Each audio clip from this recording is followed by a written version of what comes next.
Hello and welcome back to our podcast. Today I want to touch upon families again. We did it a little bit last week, but I'd like to go a little bit more in depth about it. I'm here with Eddie. This is Eddie. Nice to meet you. And he's my mentor as a drug and alcohol counselor. And one of the things that we were talking about is when people come into treatment and they come into our facility, the one thing that breaks my heart the most is not only the addict.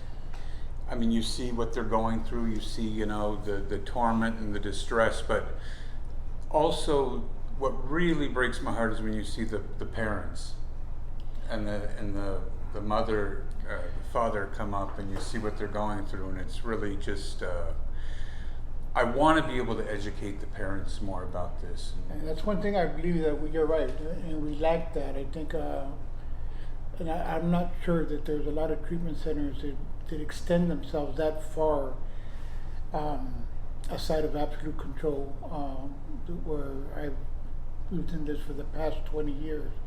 If we've had family counseling and educated the parents or the family as to what their child's going to be going through, what they're going to be experiencing in treatment. A lot of the times the parents have a hard time letting go of their loved ones to come into treatment because they're not sure if it's going to benefit them or if it's going to hurt them. So the reason for family treatment or family counseling is to let them know exactly what it is that they're going to be experiencing while they're in treatment. Right. If that, and I think it makes a lot of sense. I mean, a lot of the times the communication between the loved one and their parents is it's not true. They're not telling them the truth, and they're telling them that they don't really have a big problem. I'm just doing a little bit of this or I'm doing a little bit of that, and it's not until they come here, and it might be 2 or 3 months into treatment, that they'll finally get honest and say, this is what my addiction is about, this is what I'm going through, but please don't tell my mom, or please don't tell my dad. Right. What would you say in regards to what you were just saying?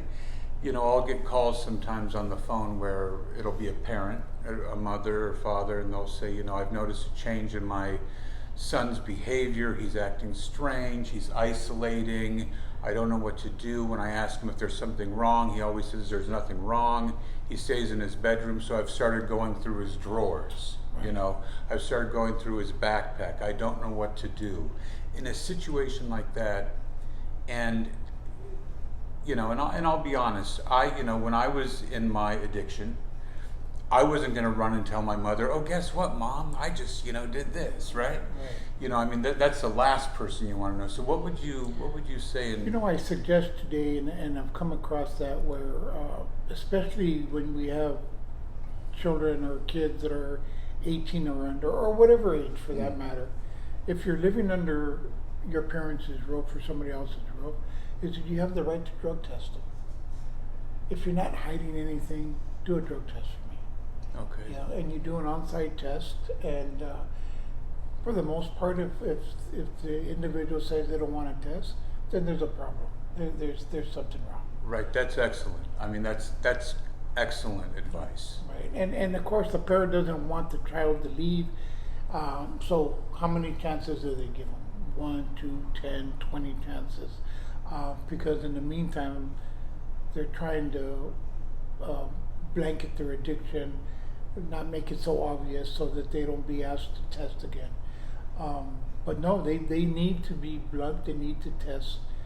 They have the right to test them if they're living under that roof, I would say. Right, and it probably nowadays with fentanyl sooner than later. Sooner than later. You don't want to wait too long, because then, God forbid you walk into the room and that you hear it all the time in the news where the son is found, laying down by his bed with a bag of white powder next to him. It's happened, Ron. It's happened more times than I've never seen so many overdoses in my time in recovery with this new drug that's come out with fentanyl.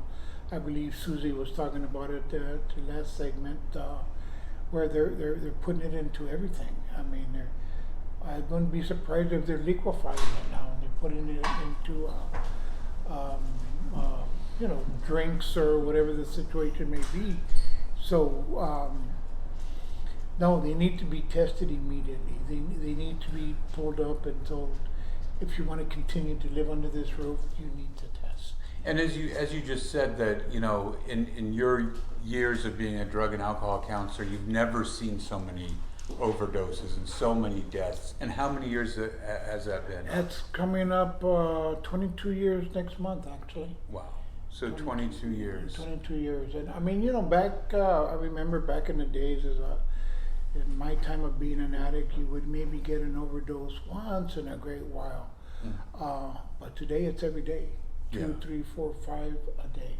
Yeah. In different cities, and let's say the city of Los Angeles, you're gonna find at least a minimum of 3 or 4 overdoses a day. People Wow. that are living out in Skid Row, where it's almost legal to do drugs out there, because they don't admonish them, they don't arrest them, they can't force them to go into treatment. It's not until somebody goes out and rescues them and offers them the help, because they no longer can stand on their own 2 feet. They don't have anything to drink, they don't have anything to eat, and they're crying out for help. And they're crying out for help. They're crying out for help. I remember reading I think it was last week, that since 2020 to 2022, the deaths have gone up 350%. I guess I would best describe it, Ron, as an epidemic now. It's an epidemic, 100%. At this point, Yeah. it's just it's gotten so bad, but and again, I mean, and it's so difficult with everything going on right now with the COVID, the parents having to work 2 or 3 jobs to actually take the time and pay attention to their children and see what's going on. They go to work in the morning and the kid is going to school on his own.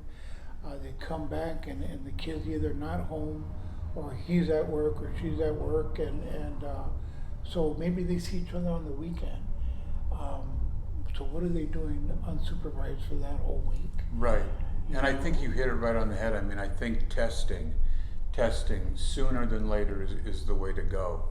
I mean, even if there's just the smallest suspicion, I think you would want to do that just to be safe, just to make sure that everything was okay, as long as the child doesn't personalize it, and then because all the parent is doing is looking out for your best interests. Right. Making sure. I mean, because you're gonna tell. One way you're gonna tell is by the immediate surrounding that child has, the people that he is communicating with, the people that he's bringing home, or the people that he's going out with. That in itself is going to tell you half the story. And so now, if you got your child that is waking up at 1 or 2 or 3 in the afternoon, or that's not looking for a job or doesn't have energy, then there's something wrong. Then that might be a good reason to say, you know what, let's test you today. I think that's excellent advice. Yeah. But it's not only so much the fentanyl, but it starts somewhere. I mean, I believe that a lot of overdoses start off with fentanyl, and those are the ones that OD because they've never done drugs in their life. But it starts somewhere. They start when they're young. They start with alcohol. They start with smoking cigarettes. Just a lot of other little stuff that leads up to that, right? And so when you start hanging around the wrong people, the next thing you know is, hey, have you tried this before? Have you tried this before? And a young person's curiosity is gonna, or the peer pressure, they're gonna do it. They're gonna allow themselves to do it. They're gonna make a poor choice, and unfortunately, it's gonna cost them their life. Right.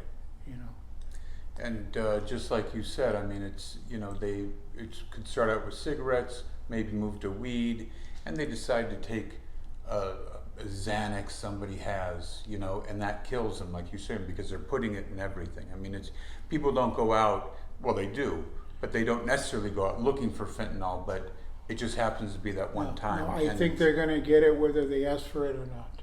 Right. I think. Right. I think absolutely. I think that Yeah. as parents, I guess my best advice would be to them is that if they get the slightest negative feeling of maybe their child is doing something, is just test them. And it's not because, you suspect them of something, but because you want to be careful. Okay? So, All right. Thank you so much, Eddie, for joining us thank today. you, thank you for having me. And thank you for all your service and being such a great mentor to me. Thank you so much. I appreciate it. Thank you.